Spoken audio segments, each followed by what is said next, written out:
Good morning from Siem Reap. Today, I want to talk about something that might sound absurd at first. Cambodian traffic works better than UK traffic. I know, that sounds ridiculous. Cambodia, with its apparent chaos, no lane discipline, motorcycles weaving everywhere, U-turns on highways, versus the UK, with its strict rules, traffic cameras, lane discipline, organized systems. But after living here for years and watching very carefully, I genuinely believe Cambodian traffic flows better than UK traffic, and understanding why it works reveals something profound about two completely different approaches to solving the same problem. Let me explain. I invite every person I know in the UK to come see Cambodia, not just for the temples or the beaches, but because what's happening here challenges everything we think we know about how things are supposed to work. The UK has a problem. Actually, it has an advanced form of a problem that most Western nations have. But the UK's case is particularly acute because of its geography. The UK is a small island, about 244,000 square kilometres total, with a population of approximately 70 million people. And here's the critical number, roughly 42 million vehicles on the road. Think about that for a moment. 42 million vehicles on a small island. There are just too many cars for the space available. And we are not coping with the stress of being on the roads. The consequences are visible everywhere. Road rage is rising dramatically. Drivers losing their minds at anyone making even minor mistakes, screaming, threats, physical confrontations. I won't go into graphic detail, it's too disturbing for these relaxed coffee chats. But if you're interested, do a YouTube search for Road Rage London. I warn you, it doesn't make for pleasant viewing. Now here's what's particularly telling. The UK has more rules than almost anywhere. More traffic cameras, more enforcement. More lanes, more organisation, speed cameras every few miles, red light cameras at intersections, ANPR cameras tracking every movement, strict lane discipline, heavy fines for violations, all designed to make traffic flow smoothly and safely. And yet, gridlock, constant gridlock, M25 motorway, regularly described as Britain's largest car park. London, some of the worst traffic congestion in Europe. Manchester, Birmingham, Leeds, all suffering severe traffic problems. The more rules we add, the worse it seems to get. The more cameras we install, the more frustrated people become. The stricter the enforcement, the higher the rage. Something isn't working. Now let's contrast this with Cambodia. When I first landed in Phnom Penh and walked out into the streets, I did exactly what every Western visitor does. I took one look at the traffic and thought, that place is too dangerous. The traffic is bonkers. Motorcycles everywhere, weaving between cars. No apparent lane discipline. Cars making U-turns in the middle of highways. Tuk-tuks stopping suddenly to pick up passengers. Vendors pushing carts into traffic. Complete chaos. Or so it seemed. I must confess my first reaction was the same as every tourist's. How does anyone survive this? I was genuinely concerned about crossing the street, and I thought, these people need to organize their traffic. They need rules. They need cameras. They need to do it the British way. Classic Western arrogance looking back. But here's the thing.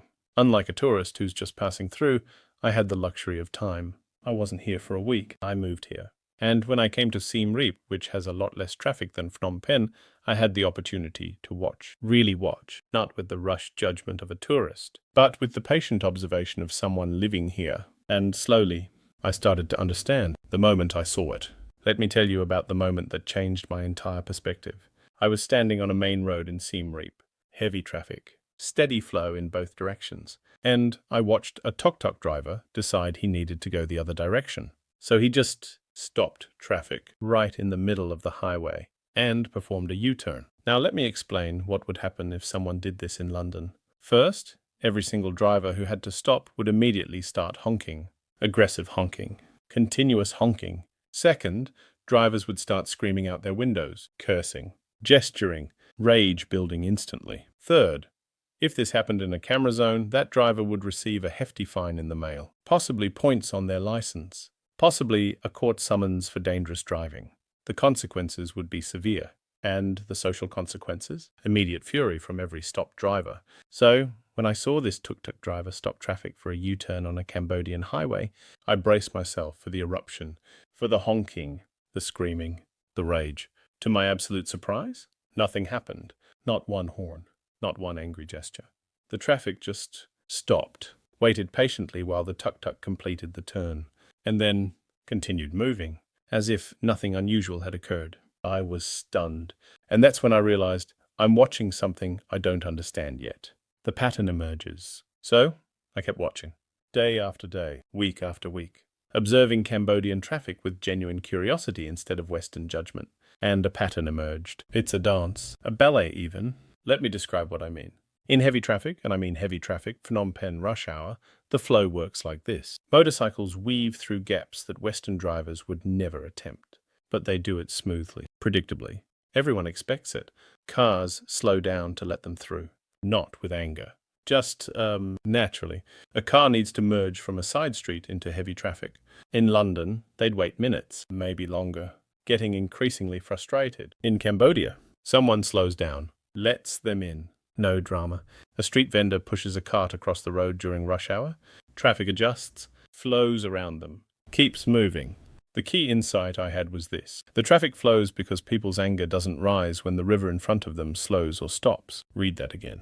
The traffic flows because anger doesn't rise. In the UK, the moment traffic slows, frustration builds immediately. Why is this idiot going so slow? Why won't this person let me merge? Why is there always traffic at this junction? Anger, impatience, stress, which leads to aggressive driving, which leads to accidents, which leads to more traffic, which leads to more anger. It's a vicious cycle. In Cambodia, the river slows. People wait patiently.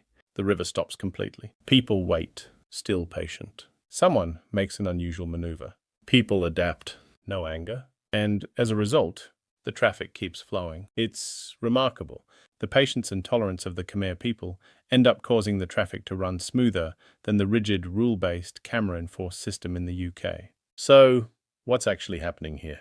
Why does apparent chaos work better than organized rules? I think there are several principles at play. Principle 1. UK traffic is a rigid system. Lanes, rules, cameras, enforcement. Everyone must behave in predetermined ways. Any deviation is punished. Cambodian traffic is an adaptive system. People make decisions based on immediate conditions. Unexpected situations, the system flexes to accommodate them. No punishment for adaptation. Just flow. Rigid systems work well when conditions are predictable. But traffic is inherently unpredictable. Someone's child gets sick. Emergency. Unusual route. Someone's business needs them somewhere urgently. Unusual maneuver. Someone makes a mistake. Human error. Rigid systems punish all of these things equally. Adaptive systems accommodate them. Principle 2. In the UK, traffic management is outsourced to cameras and rules. I don't need to pay attention. The rules will force everyone to behave. I don't need to be patient. The cameras will punish bad drivers. Responsibility is external. In Cambodia, traffic management is collective responsibility. Everyone is paying attention all the time. Because there's no camera to enforce behavior, every driver must be aware of every other driver. Motorcycles watch cars. Cars watch motorcycles. Everyone watches tuk-tuks. It creates a heightened state of mutual awareness. Paradoxically, the lack of enforcement creates more responsibility, not less. Principle 3. This is the profound one. In the UK, we build traffic infrastructure, roads, cameras, signals, roundabouts. In Cambodia, patience is the infrastructure. The Khmer people's ability to remain calm when traffic slows or stops. That patience is what allows the system to work. Without it, Cambodian traffic would be chaos, leading to gridlock. With it, Cambodian traffic is fluid adaptation. Patience isn't a nice to have. It's structural. It's the invisible infrastructure that makes everything flow. What this reveals about Cambodia. I've been asked many times, why did you come to Cambodia? People expect me to say the generic things. The temples, the food, the beaches, the people. And yes, all of those things are wonderful, but it's deeper than that. Whether by accident or by design, I'm seeing very different solutions to problems I've been living with all my life. Traffic is just one example, but it's emblematic of something larger. Cambodia survived. French colonization, Japanese occupation, the most intense bombing campaign in history. Genocide, Vietnamese invasion, decades of civil war, and they're still here, still adapting, still flowing, still patient. That resilience, that ability to adapt rather than break, shows up everywhere. In the traffic, in the economy, in social structures. The UK, meanwhile, has become increasingly rigid. More rules, more cameras, more enforcement, more punishment. And somehow, things work less well. More gridlock, more rage, more stress. Whatever this force is in Cambodia, this patience, this tolerance, this adaptive resilience, it would be worth bottling and selling to the rest of the world. The broader lesson. Here's what I've learned from watching Cambodian traffic. Sometimes what looks like chaos from the outside is actually sophisticated adaptation. Sometimes what looks like organization from the outside is actually rigid dysfunction. The UK traffic system looks organized. Lanes, rules, cameras, enforcement. But the result? Gridlock and rage. Cambodian traffic looks chaotic.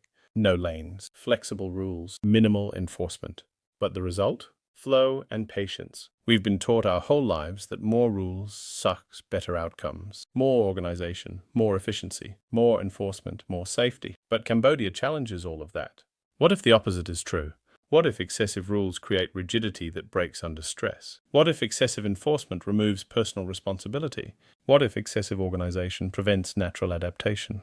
These are uncomfortable questions for someone from the UK because they suggest we've been doing it wrong, that our advanced system is actually less functional than Cambodia's chaotic system.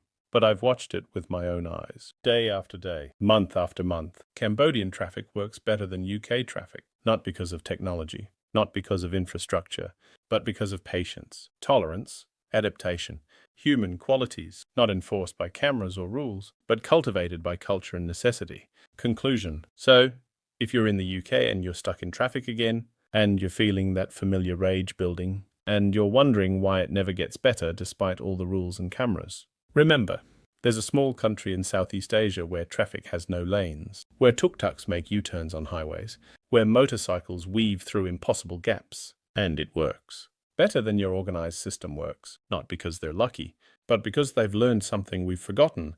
Patience and adaptation beat rules and enforcement. Flow beats rigidity. Tolerance beats rage. Whatever this magic force is in Cambodia, we could all learn from it. Thank you for watching. Enjoy your coffee.